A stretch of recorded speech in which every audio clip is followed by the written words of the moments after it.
नमस्कार. या व्हिडिओमध्ये आपण बघणार आहोत औषधी कल्प 2 याच्यामधील कल्प. तर याच्यातला जो कल्प आहे लेप गोटी ह्याची मी ट्रिक सांगणार आहे. तर ट्रिक अशी आहे की एक हरिण आहे, तो शुक्ल वर्णाचा आहे. शुक्ल म्हणजे काय, पांढरा. आणि त्याचं आपण चित्र काढलं. ठीक आहे. तर हरिण कसं आहे, हरिण पासून हरिद्रा, शुक्ल पासून शुंठी आणि चित्रात पासून चित्र. आता काय केलं, जो हरिण आहे ना, त्या हरिणाने 5 किलो गुग्गुळ खाल्लं. ठीक आहे. 5 किलो गुग्गुळ खाल्ल्यामुळं काय केलं, काय झालं, त्याला रक्ताच्या पुन्हा धारा लागल्या. त्या पुन्हा धारा लागल्या किंवा त्याला धरा आपण असं पण म्हणू शकतो. धारा म्हणजेच लोध्र आणि रक्ताच्या पुन्हा धारा लागल्या म्हणजे रक्त पुन्हा म्हणजे रक्त पुनर्नावा.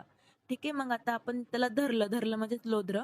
तर धरून काय केलं, त्याच्यावर आता औषध उपचार करायचे. तर यांनी आपण त्रिफळाचा क्वाथ दिला आणि गोमूत्र दिलं. ठीक आहे.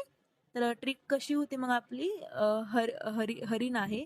तर हरिणाचे आपण चित्र काढले. तो हरिण कसा होता, शुक्ल होता, पांढरा होता. पण त्यानं काय केलं, 5 किलो गुग्गुळ खाल्लं. त्याच्यामुळे त्याला रक्ताच्या पुन्हा धारा लागल्या. रक्ताच्या पुन्हा धारा लागल्या म्हणजेच रक्त पुनर्नवा आणि धारा म्हणजे लोध्र. आणि मग आपण औषधोपचार कसं केलं, त्रिफळा, क्वाथ आणि गोमूत्राने. त्रिफळा आणि गोमूत्र. ठीक आहे. थँक्यू.